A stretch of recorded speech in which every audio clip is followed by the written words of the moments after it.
Karen, Yes. guess what? What? Today we've got the ultimate secret weapon. Ooh, what's that? That's exciting. Yes, it is. What if I told you that there was someone out there who is a clandestine healer? Ooh, that sounds secretive. Whose reputation precedes her because for many, many years she's been quietly working behind the scenes as a foresight consultant for high-level government officials. Ooh, I like this. Yeah. Well, on top of that, she's also a prolific healer, and she's here with us today. Awesome. Yeah, no, this conversation is going to be so exciting. I cannot wait to share the amazing Robin with you when the show starts right now. My name is Will. And I'm Karen. And unlike Mulder and Scully, we both want to believe. so we've embarked on a journey of discovery. We've talked to people deeply entrenched in the spiritual and metaphysical world. We've thrown ourselves into weird and wonderful experiences. I even joined a coven of witches. And wait, you joined a coven? Yep, all in the interest of finding something Anything. that will prove that there's something beyond this physical, three-dimensional world we all live in. This is the Skeptic Metaphysicians.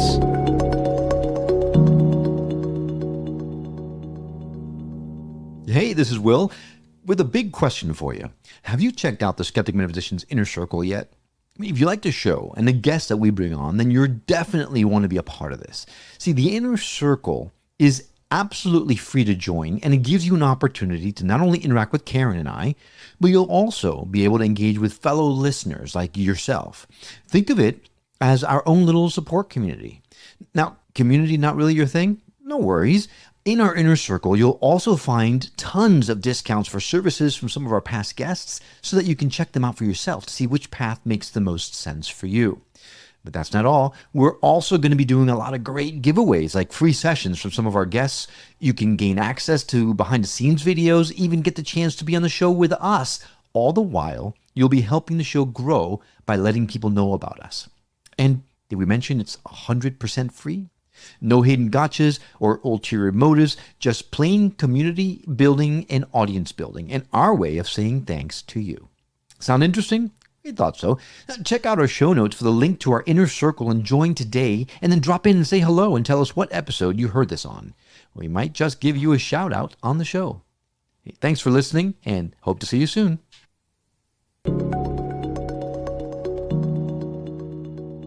Hey there, I'm Will. And I'm Karen. Thank you for joining us on another episode of the Skeptic Metaphysicians. Today, we're excited to have the amazing Robin. And they don't call her Amazing Robin for nothing. Like I teased earlier in the show, she's a clandestine healer whose reputation precedes her. For many years, Robin has been quietly working behind the scenes as a foresight consultant for high-level government officials, providing guidance and advice in preparation for catastrophic events. Okay, now I'm freaked out. No, don't freak out.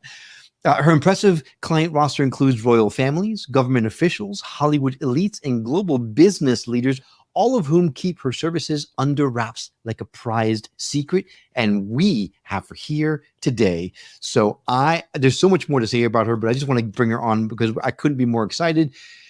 Robin, thank you so much for coming on the show with us today. Hi, guys. I love the title of your show because I'm a skeptic and I'm supernatural. Oh, that's it. The supernatural skeptic. The skeptic. Right. I like that. I think it's a spin-off. I think so. Maybe we're going to have Robin as a third co-host. Yes. Okay, so the biggest question mark on everyone's ears right now as they're listening or watching this show is obviously catastrophic events. Like what kind of things have you helped to avoid or circumvent? You know, what's funny is people always want to know. Of course. But I could warn somebody all days long and they don't always take it. They don't always do anything about it. It's interesting. You know, people tend to have a spiritual prompting for themselves and they don't listen either. But I will talk about it professionally. Where my career kind of took like a turn was that big earthquake in Japan years ago where that big tsunami hit. I had positioned my partners about 3 days prior to that. I knew that there was an event that was going to take place in the area, and I was building survival communities at the time. with some of the really big boys in the industry, bunkers and things like that. Mhm. Mm. And so I had positioned them so much without going into detail, but it basically was very apparent, and CNN got word of it. And they wanted to know how the hell did they know? And they name dropped me and said, Robin Oh. Peterson, which my name is Robin Ruffner nowadays. I'm divorced. Mhm. But so that's how it took off. When certain organizations or people or clients or however it works are asking for future events, it depends on why they're asking. What kind of client are they? I have some clients that just want to know about for themselves and their family. Some people want to know about their investments in the future, what to prepare for, which pathway to go, which one's going to have the highest ROI. People want to know what to stock up on, what type of events might occur for them. So it's very, very different for everybody. Mm. Does that make sense? But the more that I can fine tune and have permission by somebody of authority, the more I can hyper focus.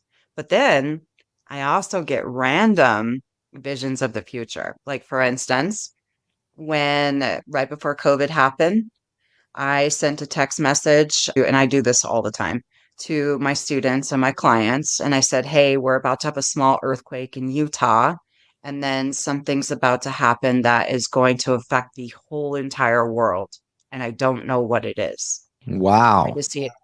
I can't, it gives me chills every time I think about it, but Yeah. I couldn't explain it. I didn't Mhm. see it as a virus. And now I know why looking back, because I'm a holistic doctor and it wasn't really a virus.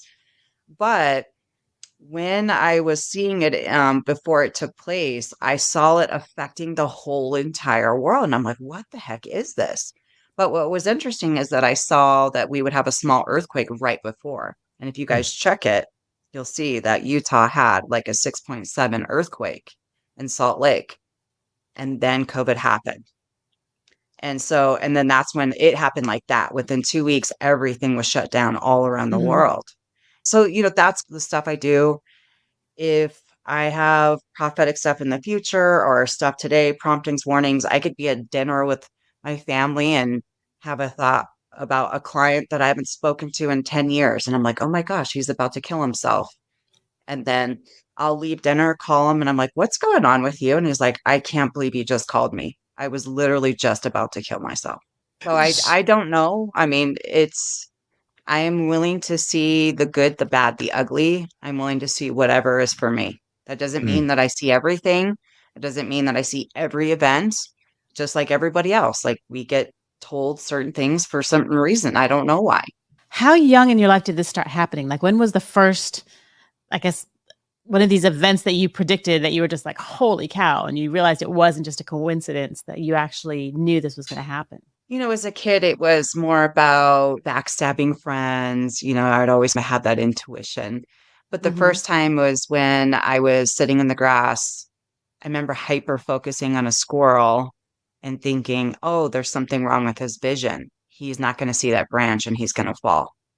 And then he fell. Mm. And that's when I really knew. But I also thought that everybody else was that way. Right. And Mhm. I started to wonder, like, is everybody else seeing things that I'm seeing? And I started to ask a lot of questions, but really it wasn't until my 20s, early 20s, where I really started to seek it out, really started to know for sure. Mhm. And having it out with God, developing. The first time I really knew was I saw a flash flood in a vision. And it happened so fast that all these cars just got piled up, and it happened, people had no chance. And the flash flood was in Texas. But I was a early, a young mom at the time. Mhm. I just had my first child. And when I saw that flood in the vision, I remember zooming in and seeing that there were 3 kids in the back seat, and the water just consumed the car. And it Ah, really bothered me for days. And yeah. then I saw it on the news a couple days later, and I saw that white car. And then Mm. I knew, and Wow. I was pissed. I was super pissed for days. Like, why the hell would God show this to me? And why are you showing me things that I can't do anything about? And it was that moment when having it out and Hmm. not wanting to see the good, bad, and the ugly, I turned off my gifts and my abilities, and I didn't know. And that's a part of thing about when people have spiritual gifts is it's you have to master a skill set to be able to turn one thing off without the other. And that was a lesson that I had to learn. It's just like if somebody says, I'd really love to be in love again, but I don't want to be hurt. I'm like, good luck being lonely then. Right. Right. Because you don't get to select what happens. You don't get to select what you're going to invite in. You're either all in or you're not. And Right. spiritual gifts are the same way. And typically people don't have them because they're scared of what they might see. So you've worked with big people, right? Big people. We talked about royal families and governments, and you just talked about bunkers, and that usually happens with people who have big things. How did they find you? How did you get involved? I mean, everything inside me is asking to ask you, oh my God, what royal families did you work with and things like that, but I'm not going to out of respect. However, I will ask you, how did they find you? How did you start working with these sorts of people? I have always been divinely led in a sense that being in the right place at the right time, things like that, going to big events, talking to a person I have no idea who it is, and I might mention something that I don't think is a big deal, but I'll say something to them, and they're like, "How did you know that?" or whatever, and then come to find out they're super influential or whatever it is, right? So that's how it lined up in the very beginning stages. And going to events and, things like that where prime ministers were there and, high profile CEOs of very large corporations, things like that. And you only need one. For those that are looking for that breakthrough, just ask for the one that will make the difference. Because if you are truly good at what you do, you only need the one, and then it'll spread like wildfire, right? And that's what happened. And that's actually where my name Amazing Robin came from, is that people would introduce me as that, oh my God, you got to meet Robin. She's amazing. And that's how and people just started introducing me that way. And it's not that I have an ego. I think we're all amazing. I don't think, there's anything special about me. I teach people how to develop their own spiritual gifts way even better than mine these days. So everybody can have it. It's just that I develop mine, I seek it out, I'm trained, and I work on it every single day. And I would say, because of what you've already told us, your amazing moniker fits perfectly. So just own it, Robin. Just go with it.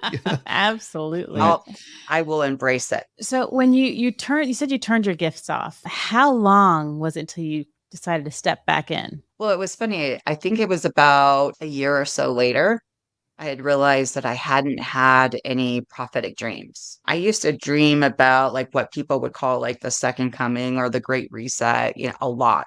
I've been dreaming about that whole time period since I was probably 9 or 10 years old. And I realized I hadn't had any of those dreams in a while. And so I was talking to God and I'm like, hey, like I haven't had any of those dreams. And he's like, I get this remembrance of that day where I was like, stop showing me this shit. Right. And I just so, give you what you wanted. Right. yeah. And I'm like, well, and so it's really one of those things like I get a download or a thought and then I inquire. Okay, well, what does that mean? Like, teach me, mentor me. What? And so that's where it came to be that I realized I had to accept it all. And so then once I understood what it meant, I was willing to accept it all. Right. And, through the years, I've had a lot of training, a lot of different things. I've been in different fields. For a long time, it was all about survival, training, catastrophic events, bunkers. I became a sniper. I became a firearm instructor, survival instructor, emergency medicine, so that I could advise properly and really know what it is. So anything I saw in the future that I had a fear for, I would train for it, and then I would be able to advise for it better. Then I also became the doom and gloom girl. You asked the question before you shut your gifts off. The question was, why are you showing me things that I can't do anything about? Did you ever get an answer to that question? Yes, I've had that answer several times because it's more important to know how in tuned you are. It's not always about what you can do or who you can save or helping others like a lot of people believe. It's more about getting to know who you are and what you're capable of. When people say things like, I'll ask someone, like, what's your life purpose? And they're like, I just want to serve the world and help out and give back to others. And I'm like, That's a pretty fucked up frequency, to be honest, because what you're saying is that the world is broken. This person is broken. You're better than them. Let me fix you. Let me help you. That means something's wrong. And people sending out information like that through the quantum field, which quantum physics is my specialty, creates weakness in them and weakness in the world. When you start to see them on their own personal journey or the world perfectly fucked up the way that it's supposed to be, that's more powerful. So it goes back to, this is not about me helping, saving, doing whatever it is. This is also about me learning who I am and what my gifts are, how in tuned I am. Now, if I can do something and I'm meant to, then it will and it shall be. That sounds similar to some of the guests. I'm thinking of Benji talking about like manifesting. And when you want something, you're manifesting that want, not the actual thing. So you have to imagine what it's like to already have it. So if you're thinking that you need to help people, you're probably maybe manifesting more people that need help other than helping them. Is that somehow? Well, I don't know. So here's where I'm conflicted on that thought process, because in a very specific way, the reason this show is here is because of our desire to help people to come to terms with some of these messages. People like you who have very strong messages that you want to share with folks, we're helping you get the message out. We're also helping the people that are listening or watching to the show to get in touch with those messages and learn something from it. Is that not what we're supposed to be thinking? Here's the difference. People that are coming to your show are seeking it out. They're inquiring of the information. Oh, people who come to me directly are seeking. They're looking for that type of help versus me having some kind of life purpose attached to things and people and events that I'm not even attached to, believing that them currently and in the future are broken and need healing and need help and need my help. It's a savior complex, which means I'm sending out weakness to the world. I'm saying that the world needs saving. Do you see the difference? I can go to a grocery store and see why somebody has cancer. I can walk by them and I know why they have cancer. And trust me, in the early years, I would say something because I thought God gave me this gift and I'm here to help. You know how many people ever, out of all of the people for years and years that I offered assistance to give my all to? Because I'm also a holistic doctor, I'm an herbologist, I'm a healer, I have all these other abilities. I would offer my all to them for free to help them. Do you know how many people took me up on that? 0. Wow. And the reason why is because I'm trying to, there's good manipulation and bad manipulation. And when people have gifts and they want to help the world, it's a form of good manipulation, but it's also a form of, let me show you my worth and my value. Let me show you what a good person I am. Let me show you all my gifts. Let me show you how I can do things and how good I am and all of those things. And they don't realize that they're doing that, but it also comes from a subliminal baggage of, let me show how worthy God I am, or let me show God how worthy I am. Right. Let me prove my worth. So it's more about throwing yourself or forcing yourself onto someone versus having someone come to you and ask for your assistance. Yeah. If somebody came to me, I'm all the day long, I'll be right there. But there needs to be an exchange of information. Now, if you guys were blasting your thoughts, your opinions, your shows to everybody and forcing them to watch, that would be very different. But people are finding you in a pathway that's perfect for them because that's what they're needing and wanting at the time. That's perfect and that's beautiful.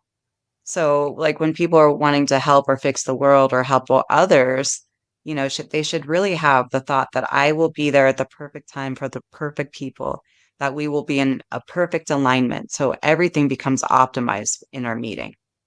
That's very different. And that also has a lot more power versus I'm right, you're wrong. Let me fix you. You're broken. And so people are looking at the world that way. They're looking at people that way. They're looking at the homeless that way. They're looking at victims that way. And it does not empower them. That's all. Oh, that is a very interesting perspective. Yeah. I've heard before. I don't think anyone's ever said that.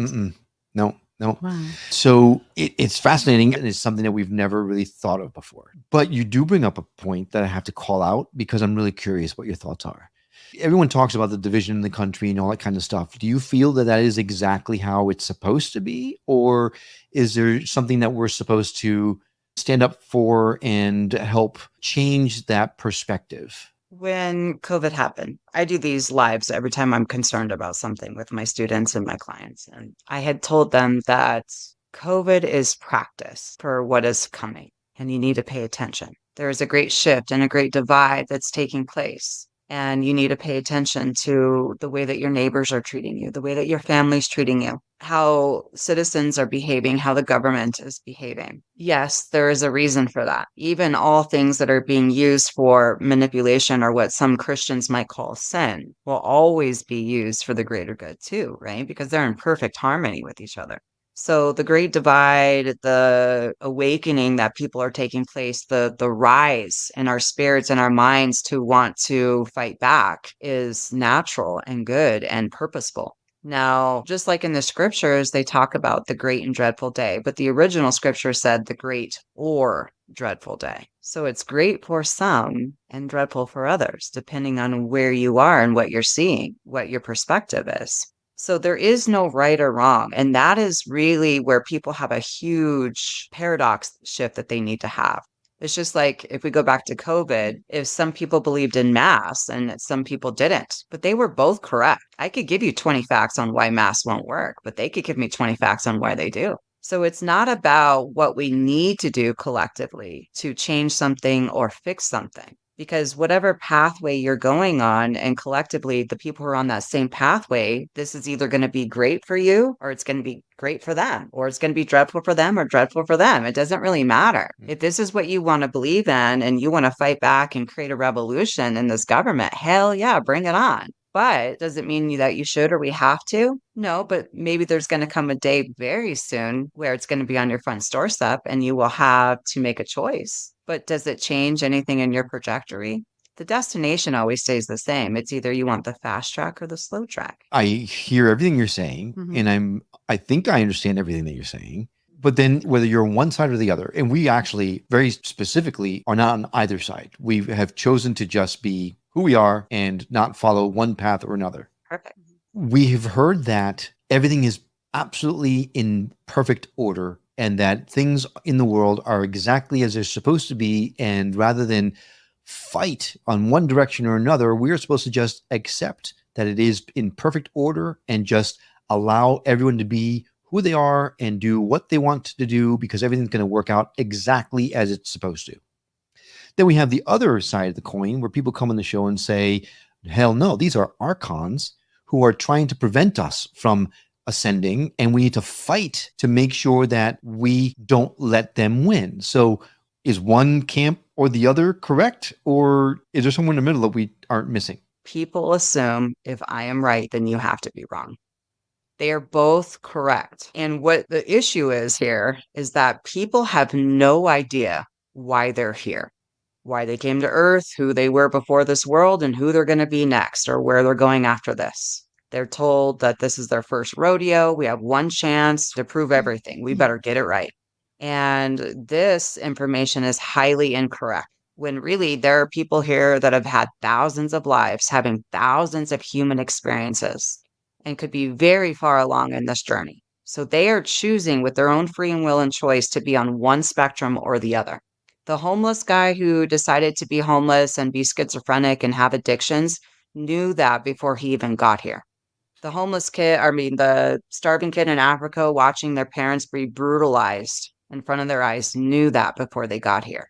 So to sit here and say that one is more correct than the other is a very human tunnel vision way of looking at the world. And when people think that they need to fight back, that something is against them, that the adversary is out to get them, that is from their own shit. That's their own programming.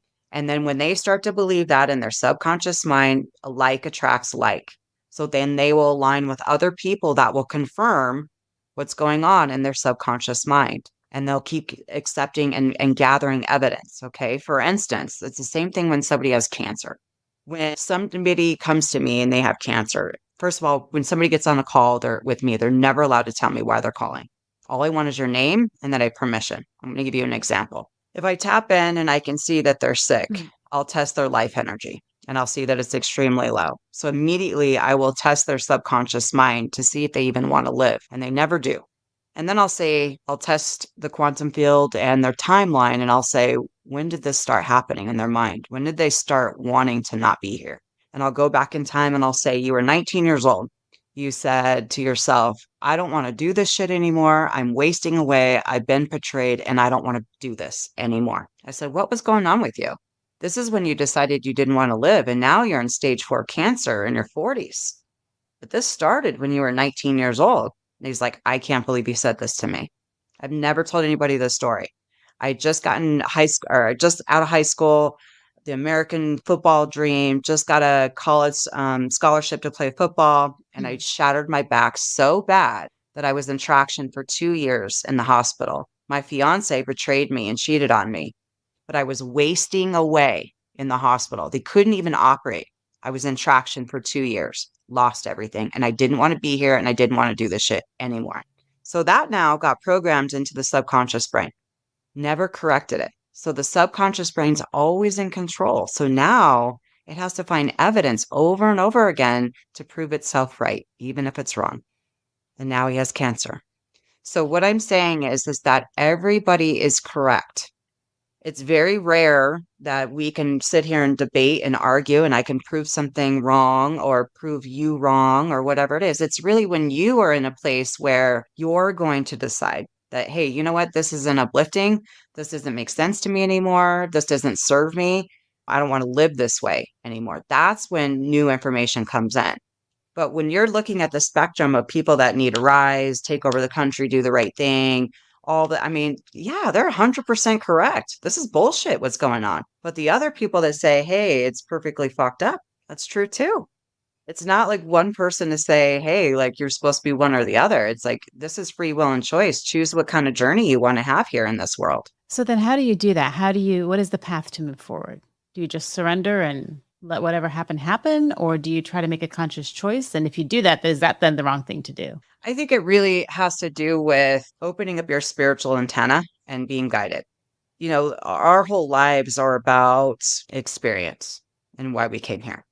So again, I can have a fast track or a slow track. So if I'm a starving kid in Africa and watch my parents be brutalized, and that was the human experience I came here to have, do I need to have that experience for 70 years? Or do I gain that experience? Could I have it in maybe 5 years? So this is what the true definition is of awaking, being woke, understanding, spiritual awakening, going into the 5D. When you really understand this information, this is when you can change everything and manifest anything. Because now I'm in control. I had that experience. Now I can do anything else I want. I don't need to stay in this experience for 70 years. So then, before we started recording, we started talking about a mishap that I had in Europe and how the universe is telling me to slow down. And I should have learned the lesson before something so drastic happened. Perhaps that's something that I should have learned the first time, is what we're talking about. I know I'm making light of it. You're talking about much more serious stuff. I'm talking about a broken ankle, but Same, yeah. So it depends on your learning process. Do you want to learn through experience and force, like the majority of us? The majority of us are that way, right? And that's a very gentle way of like our spirit family or God or our celestial family teach us and show us things. They're like, hey, we've been telling you spiritually and prompting you very subtly that, hey, you need rest or hey, you need to chill out. And you won't listen. So now we're going to break your ankle. I don't like that. A lot of us don't. So this is why something I've been thinking, I tell myself all the time and I speak it to existence, like I'm ready to learn through success. I'm ready to learn through absolute bliss because this is where I'm like, damn, this is where it's at versus the rug being pulled out under me, being betrayed, being lied to, challenges and failures. And that's where the majority of the world has learned from, right? But you get to a point where like, you know what? I've come pretty far now. I just want the other side. Right. I just want the other side. Yeah. I really do. So, and it's really up to us, how fast, how slow you want it, right? I always say people like, do you want to be better now or do you want to be better later? You want to be rich now or do you want to be rich later? Now, please. Sorry. So then we got to take a break, but we got to remember this conversation, because when we come back, I want to follow up on that, because it's wonderful to hear that, and that we are right on there. Like, we want it to learn from success, not the other side of things. But how in the world can we change our mindset, because it has been programmed for so long into this way of thinking? How do we change that and have us learn from success versus broken ankles? Don't answer that. We'll get your answer as soon as we get back from these messages. Stay with us.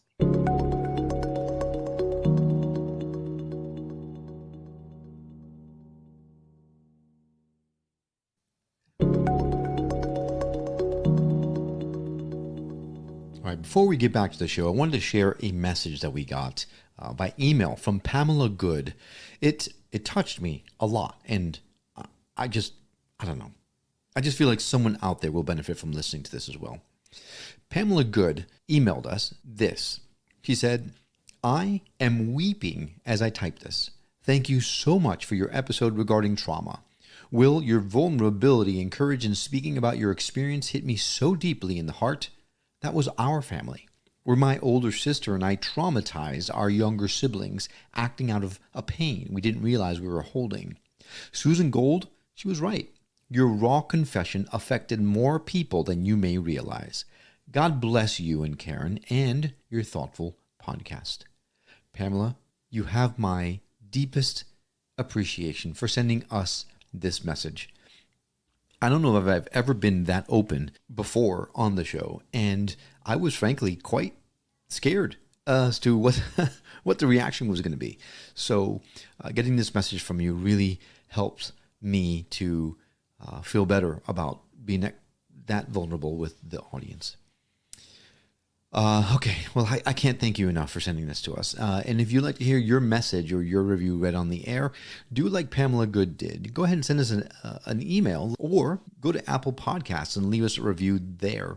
If you leave us a 5-star review, it will go a long way towards providing social proof that this show can actually go places that would help some folks heal from trauma and all kinds of things. So, Pamela, thank you again once more for the thoughtful email and for taking the time to do so. You didn't have to do that, and I really appreciate you taking the time to doing it. So, all right, let's go ahead and get back to the show. Welcome back to the Skeptic Metaphysician. We're talking to the amazing Robin, and things are getting hot and heavy, because right before the break, we're talking about making better choices, for lack of a better word, being able to decide to learn from successes versus disappointments, Hardships and like challenges. broken ankles in Europe, right? So we talked about the importance of doing that, but it's easy to talk about it. Now, can you give us a quick and easy way to change our mindset so that we no longer have to learn from broken ankles and instead learn from successes? I'm trying to give you the most simplest way for people who don't have skill set and people who possibly don't have any money. Okay. So no money, no options, no skill sets. I think I fit into all those categories. What I would say is they need to experiment verbally with something that is supernatural. So people who are Christians and believe in God, or Muslim and believe in God, or whatever it is. Okay. And then you have some atheists, or people who are agnostic, or they believe in something that's just higher, they call it source or the universe. Okay. We can always fine tune that in a second if you want, but Sure. Let's just say that something supernatural exists. You don't really know what it is. Totally fine. Be bold enough to experiment with it. But what I will tell you is that verbalize it. Be loud, be authentic, and say, look, I am done doing this. I don't like this shit anymore. I obviously have a pattern. Let's just say you keep picking guys that are shitty, narcissistic. You're always giving and giving. They're always taking and taking. Okay, let's just say women have a pattern of. When you start to see that you have a pattern in your life, this is what you want to do, whether it's in your career, sexually, mentally, physically, spiritually, whatever it is. We all have these patterns, and you'll keep repeating this pattern until you get it. So once you realize there's a pattern and you're like, I don't know how to break this pattern, this is when you verbalize and experiment. I'm done with this shit. I don't want to do this anymore. Do whatever it takes for me to never repeat this cycle again. Let this be hard enough and big enough to where I will never repeat this again, that I can learn from success, that I can learn from discernment, learning from what is safe, secure with pure growth versus, oh, well, let me just see how it goes. I met this guy. He seems really nice. I have seen some red flags, but maybe I can change him. That's the old pattern. Let me truly see now. Let me have eyes that see, but a mind that will act. So it's very specific in the words. It's very specific in experimenting. I always tell people, like, put God to a test, put the spiritual realm to the test. And I will be so bold that if I start to step into that pattern again, I ask for something very dramatic to happen to me. I don't care if I get hit by lightning. I will never want to put myself in this position again. So how bold are you? So theoretically, if someone, every time they went on vacation, something catastrophic happened to ruin the vacation, you would think that's a pattern. Yeah. We all got the very similar issues. It's just some people are willing to learn a little bit faster. They're willing to raise their capacity. Like, I love to give you an example about, how we were talking about like which side is true, and people is assuming that if I'm right, then you're wrong. You have to be. We can't both be right. But let me explain that a little bit, okay? This is a lot about quantum physics. And for instance, it's like Christians arguing about which God is correct, which scripture, which church, which religion, right? I mean, we've created genocides over this for hundreds of years, okay? Right. Arguing about who's right. So for instance, if I read a scripture and I get revelation on what this scripture means, and I know I'm having a personal spiritual experience with it, right? I know God, he's speaking to me a certain way. And then I share it with somebody else and they're like, that's not what that means, right? That's a problem. Like, this is where this comes in, okay? Here's how it works. We know the law of physics. If I throw a ball up, gravity, and we know gravity, that the ball's going to come down. We don't necessarily, not everybody understands how. We just know that it is. But then there are some people that have a higher capacity to understand physics, meaning they created planes. They logically could build them and defy the laws of physics and fly. Not everybody understands how planes work. They just know they do. Then there are some people that really have a higher capacity to receive information, understanding, break things down. Then they could build shuttles and go to space. Now, those people don't counteract and make the law of gravity untrue, do they? No. No. They just have a higher understanding or a different understanding. Doesn't make them better or worse or right or wrong. They're both correct. It really depends on the capacity of your understanding, the capacity of what your brain is ready or willing or capable to understand. See, that was a perfect example. It was. That was fantastic. It was. And I will never cease to be amazed at the timing of all of our interviews. What do you mean? What just happened 2 days ago with your mother and I. Oh, yeah. I was thinking about that too, but I didn't think you were talking about that. Yeah. I shouldn't edit this out. Let's talk about it. We had a difference of opinion, and I felt that she was being closed off and not willing to look at possibilities, and that set me off for some reason. It was insulting to me that she wouldn't at least research and educate on the topic of the whole thing, where based on what you're saying, and it makes perfect sense, because afterwards, when I went back downstairs and apologized, it did make perfect sense that my reaction was the problem, because she was not in the place where she was ready to look at something for whatever reason, and it was not my place to try to force her to look into something when she wasn't prepared for it. Correct. That's a very fast epiphany you had there. I'm very proud of you. I'm proud of you too. Wow. Yeah, that was great. I hope And he's listening. This is huge. I see this all the time. It's like people get really frustrated when they're not willing to learn, when they're not willing to seek, and they're not at the capacity that you are. And I see this with husband and wives or married couples, domestic partners, business partners, and it's such a frustration. And I'd like to explain that a little bit. You know how Christians and religious people all over the world have the scripture talking about being damned? What do you guys think that means? Well, if you go by the letter of the scripture, if you are a religious sort, being damned means you're destined to go to hell after you die, huh? Right. But that is man's manipulation, especially in the English language. I was a gospel teacher for like 15 years. I like deep, deep doctrine. Here's the truth. When it was referencing people being damned, it was talking about water rights. It was referencing the potential of the soul of how we got here to earth. So when people come here, they're like a powerful raging river. They can carve the earth. They can be destructive. They can be beautiful. They can be calming. One drop of water can expand to the rest of the world through the pathways. But every powerful dam or every powerful river can get dammed up. Now, whether it's man-made or natural doesn't really matter, does it? Lightning can hit a tree and that tree falls into that river and it starts to divert, slows it down. Mhm. Now all the debris floating down river can get caught up on that original log. This is people being dammed up. It was never talking about people being condemned or going to hell. That is man's manipulation. It is letting you know how people are not changing, how our in-laws and how our parents and how our family members and neighbors that are in their 60s and 70s that are miserable, but yet they've never changed. They're listening to the same thing, same music, eating the same foods, dressing the same, doing the same things. It's because they're dammed up way back there. Even a river who gets dammed up can still move forward. There's still life in the river. It Mhm. either got diverted or slowed down, but they're just not as powerful as they once were. So this is what I do is when somebody gets on a call with me and they give me permission, give me their name, in 3 seconds, I see where that dam is, where it started, why it started, what they said to themselves, and I can remove it. And then I free them up and everything comes into flow. Such a game changer. So basically, you're saying that humanity is at different levels of damnation. Yes, that was good. Ah. Right. Well, we just got to have a caption of what that means before we, Yeah. I think we found the title of our show. That's gonna be I like it. I like it controversial. You know, I tell you, I've had some supernatural experiences. And as a gospel teacher and thinking that I knew God for so long, and then I have just one supernatural experience in 2 seconds, I was like, damn, all of this is false. Okay. Wow. You can't just drop that on the show and not at least give us an example. Ooh.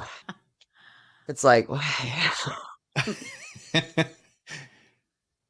you know, I don't talk about it in great detail, but I'll say a couple things. My very first experience, I had a face-to-face encounter with God, or what people call God, or Heavenly Father. Mhm. And I was a gospel teacher, and I was a good gospel teacher. You know, I taught very well. I was very interesting, things like that. I had a really great relationship with God. I prayed all day long, you know, and read my scriptures and studied and did all the right things. One time I had this face-to-face encounter. Now my physical body kind of went into, it felt like a seizure. It was very physically painful, Oh, wow. but my mind was in awe. So I didn't care about the physical pain. I was just in awe. Some people would say I went into the eternities, or you could call it a dimension, a celestial dimension.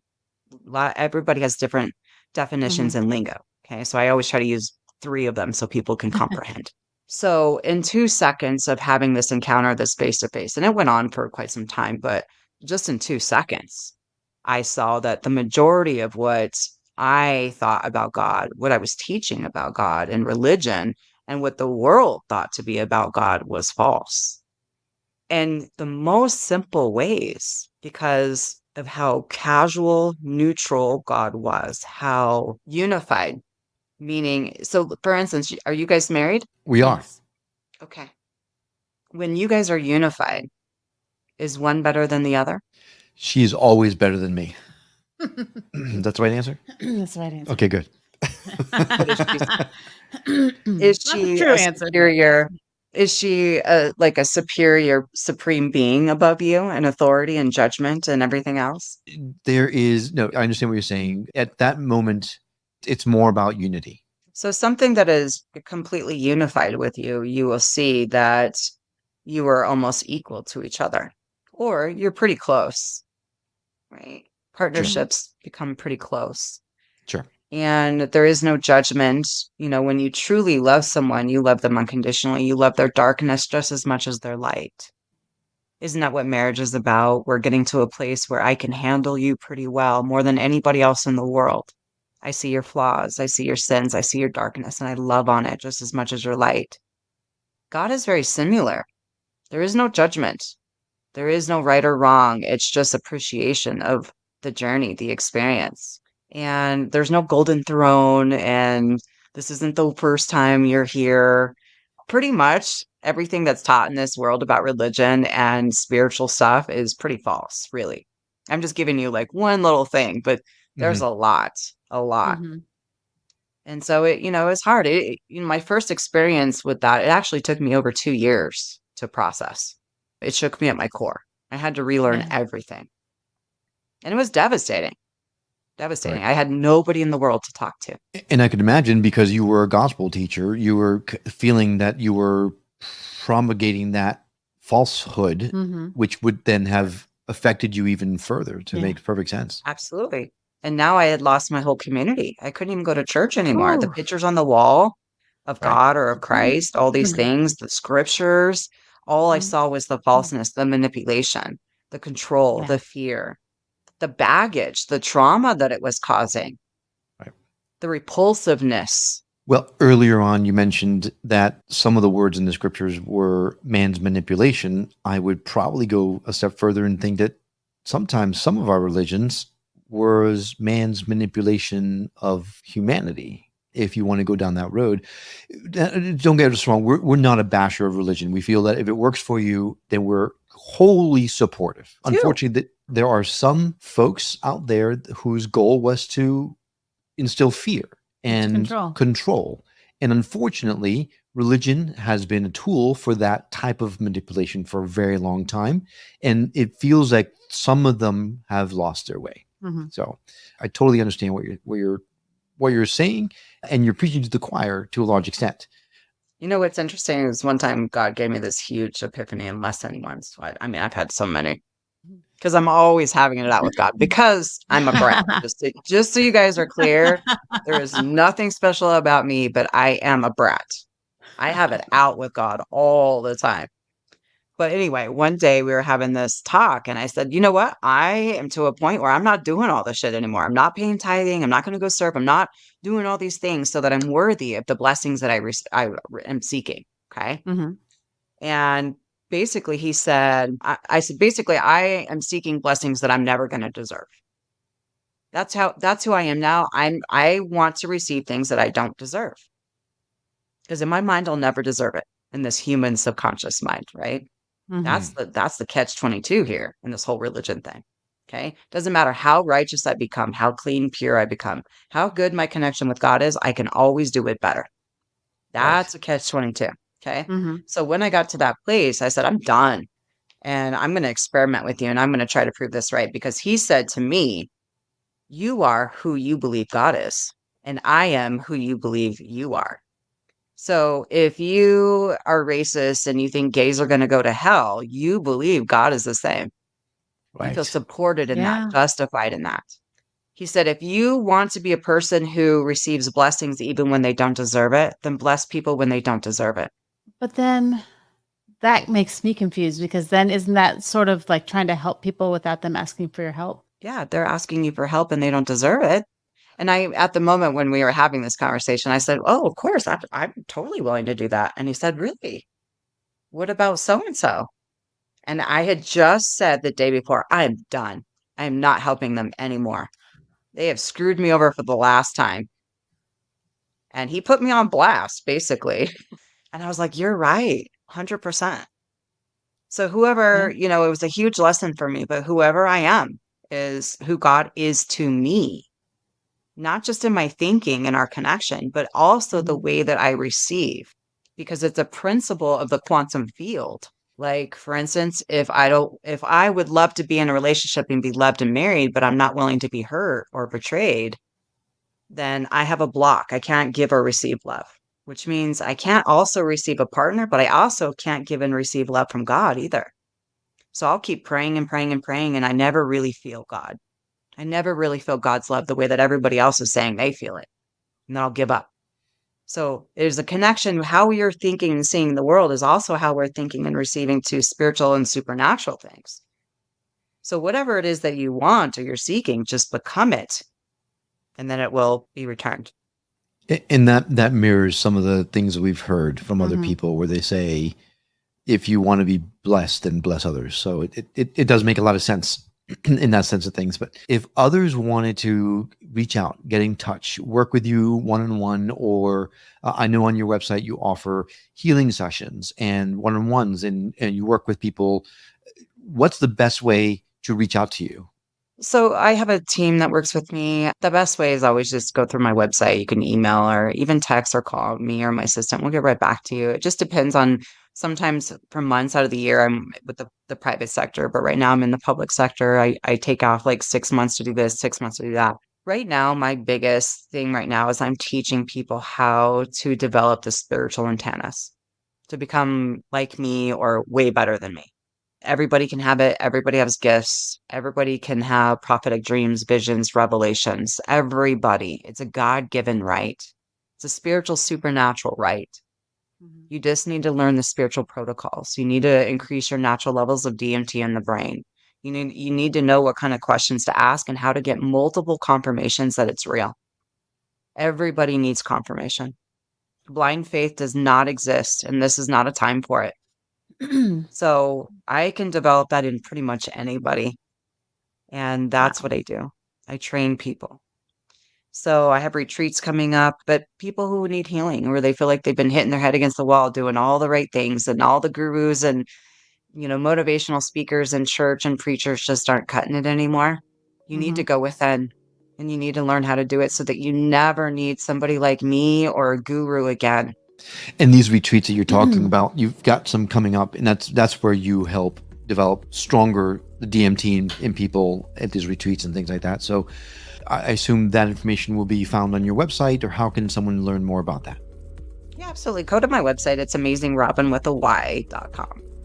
Okay. So perfect. You guys can reach out anytime. Anything you need help with, just reach out. Me or my assistant will always get back to you. I do free readings and live readings all the time on my social media, so you can always follow me there. It's either going to be Robin Amazing or Amazing Robin.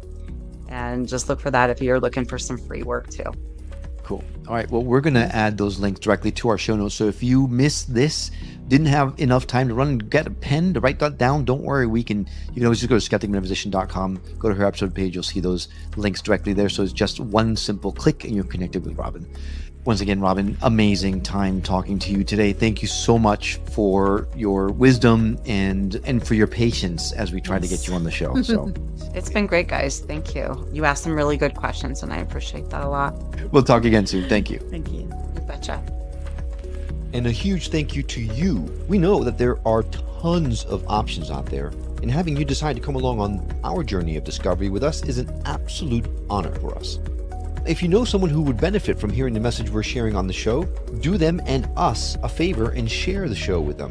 It will help get the word out about us, and it might just change someone's life for the better. Well, that's all for now, but we'll see you on the next episode of The Skeptic Metaphysician. Until then, take care.